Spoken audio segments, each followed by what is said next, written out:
Segunda Carta de Pedro, capítulo 1.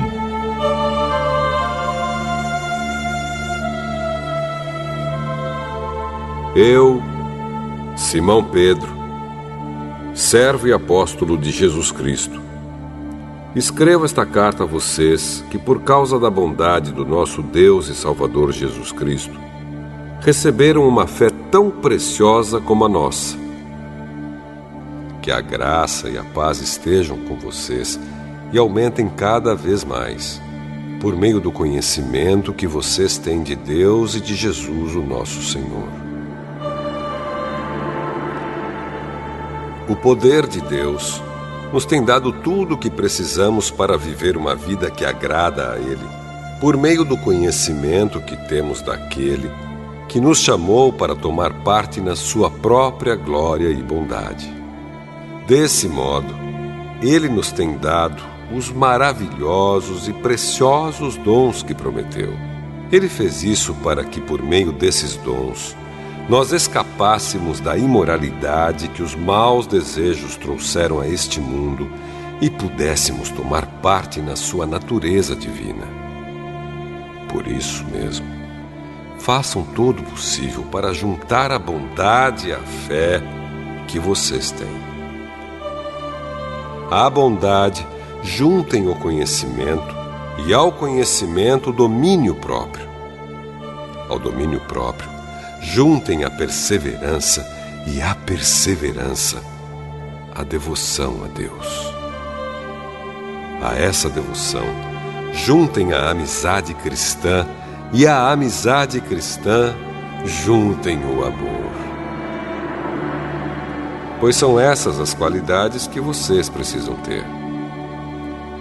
Se vocês as tiverem e fizerem com que elas aumentem, serão cada vez mais ativos e produzirão muita coisa boa, como resultado do conhecimento que vocês têm do nosso Senhor Jesus Cristo.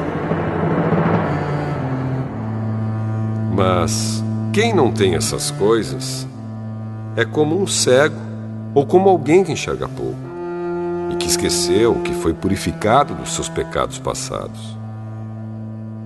Portanto, meus irmãos, procurem ficar cada vez mais firmes na certeza de que Deus os chamou e escolheu. Se vocês fizerem isso, jamais abandonarão a fé, e assim receberão todo o direito de entrar no reino eterno do nosso Senhor e Salvador Jesus Cristo. Por isso, farei sempre com que vocês lembrem dessas coisas, embora já as conheçam e estejam firmes na verdade que receberam. Penso que, enquanto eu viver, é justo que faça com que vocês lembrem dessas coisas, pois sei que logo terei de deixar este corpo mortal, como o nosso Senhor Jesus Cristo me disse claramente. Portanto, farei tudo o que puder para que depois da minha morte, vocês lembrem sempre dessas coisas. Nós não estávamos contando coisas inventadas quando anunciamos a vocês a vinda poderosa do nosso Senhor Jesus Cristo, pois com os nossos próprios olhos nós vimos a sua grandeza. Nós estávamos lá quando Deus, o Pai, lhe deu honra e glória. Ele ouviu a voz da suprema glória dizer: "Este é o meu filho querido, que me dá muita alegria." Nós mesmos ouvimos essa voz que veio do céu quando estávamos com o Senhor Jesus no Monte Sagrado. Assim temos mais confiança ainda na mensagem anunciada pelos profetas. Vocês fazem bem em prestar atenção nessa mensagem, pois ela é como uma luz que brilha em lugar escuro, até que o dia amanheça e a luz da estrela da manhã brilhe no coração de vocês. Acima de tudo, porém, lembrem disto: ninguém pode explicar por si mesmo uma profecia das Escrituras Sagradas, pois nenhuma mensagem profética veio da vontade humana, mas as pessoas eram guiadas pelo Espírito Santo quando anunciavam a mensagem que vinha de Deus.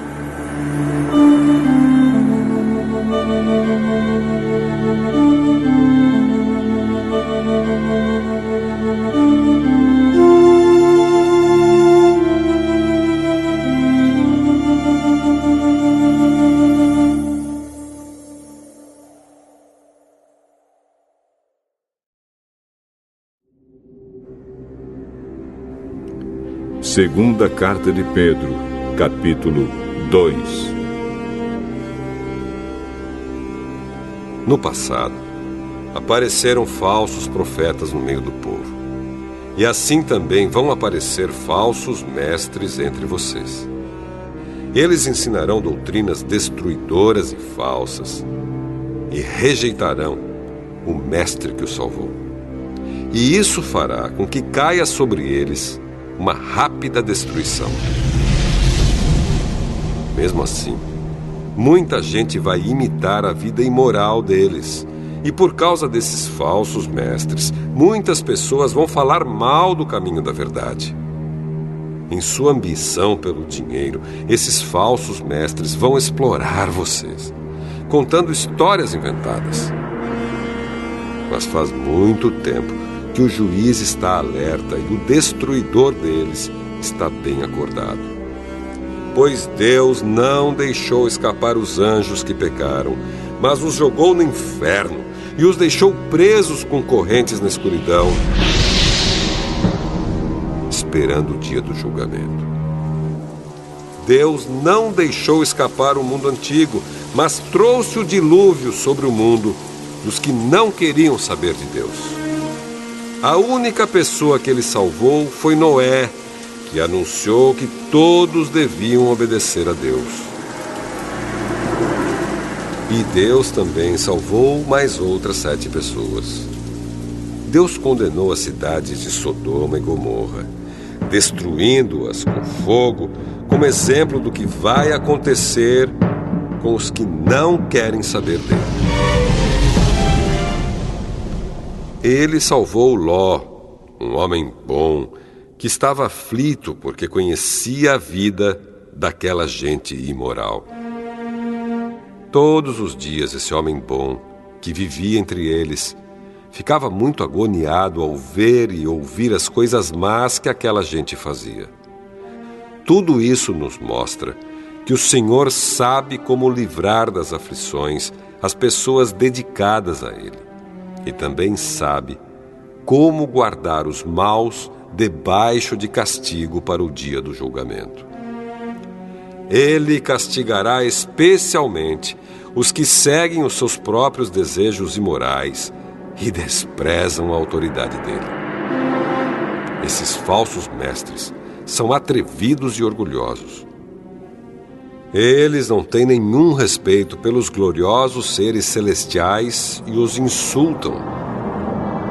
Ora, até mesmo os anjos, sendo muito mais fortes e poderosos do que esses falsos mestres, não os acusam com insultos na presença do Senhor. Mas esses homens agem por instinto, como os animais selvagens que nascem para serem caçados e mortos. Eles xingam aquilo que não entendem. Por tudo isso, eles serão destruídos como animais selvagens e pagarão com sofrimento o sofrimento que causaram aos outros. Eles têm prazer em satisfazer em pleno dia os seus desejos imorais. Quando se reúnem com vocês, são uma vergonha e um escândalo, divertindo-se o tempo todo com os seus modos enganosos. Não podem ver uma mulher sem a desejarem, e o seu apetite pelo pecado nunca fica satisfeito. Enganam as pessoas fracas e só pensam em ganhar dinheiro. Eles estão debaixo da maldição de Deus.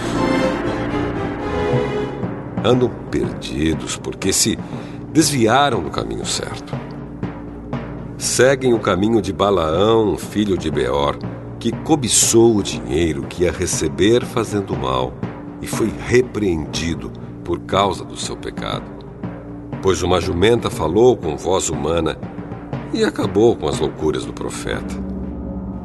Esses falsos mestres são como poços sem água e como nuvens levadas pelo vento. Deus reservou para eles um lugar na mais profunda escuridão.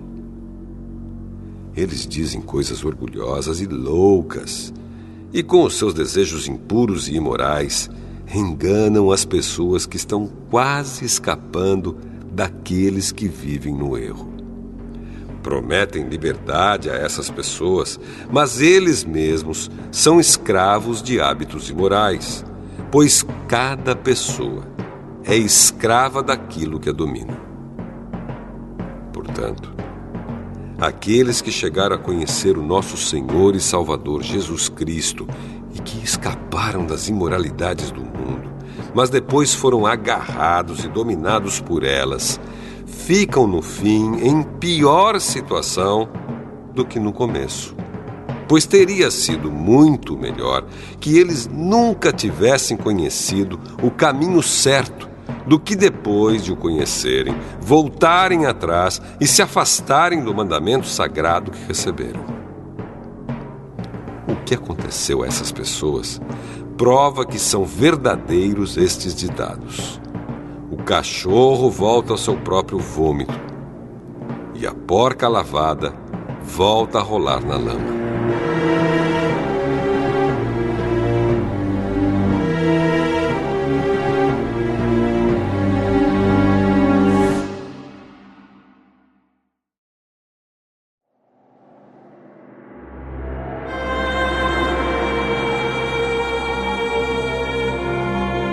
Segunda Carta de Pedro, capítulo 3.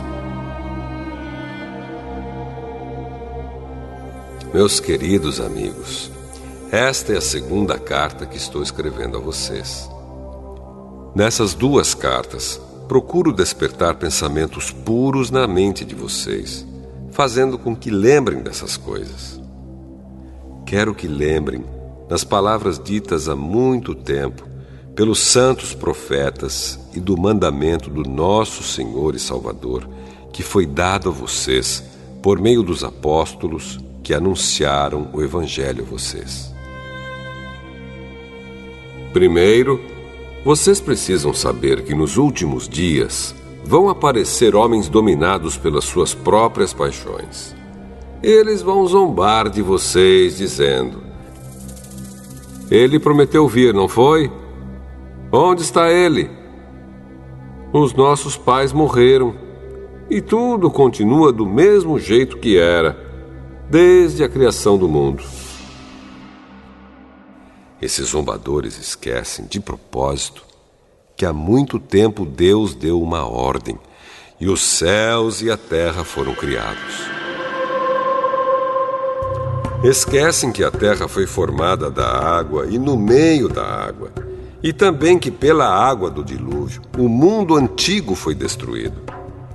Mas os céus e a terra, que agora existem, estão sendo guardados pela mesma ordem de Deus, a fim de serem destruídos pelo fogo.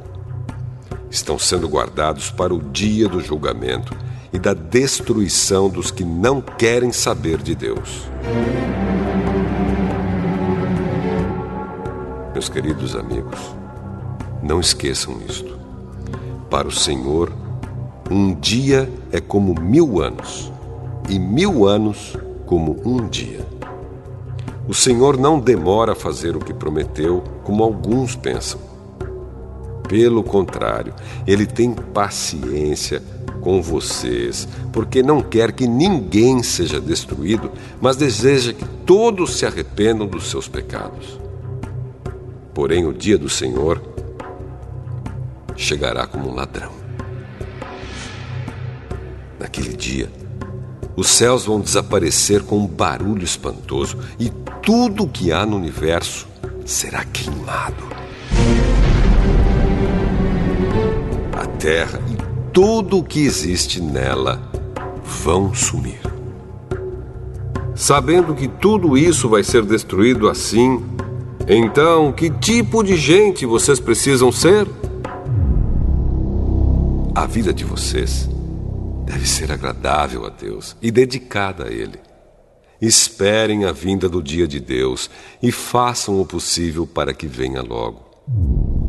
Naquele dia, os céus serão destruídos com fogo. E tudo o que há no universo ficará derretido. Porém, Deus prometeu, e nós estamos esperando um novo céu e uma nova terra, onde tudo será feito de acordo com a vontade dele. Por isso, meus amigos, enquanto vocês esperam aquele dia, façam o possível para estar em paz com Deus, sem mancha e sem culpa diante dele. Lembrem que a paciência do nosso Senhor é uma oportunidade para vocês serem salvos. Pois o nosso querido irmão Paulo, com a sabedoria que Deus lhe deu, escreveu a vocês sobre esse assunto. E foi isso mesmo que ele disse em todas as suas cartas quando escreveu a respeito disso. Nas cartas dele, há algumas coisas difíceis de entender, que os ignorantes e os fracos na fé explicam de maneira errada, como fazem também com outras partes das Escrituras Sagradas. E assim, eles causam a sua própria destruição. Mas vocês, meus amigos, já sabem disso. Portanto, tomem cuidado para não serem levados pelos erros de pessoas imorais e para não caírem da sua posição segura. Porém, continuem a crescer na graça e no conhecimento do nosso Senhor e Salvador Jesus Cristo. Glória a Ele, agora e para sempre. Amém.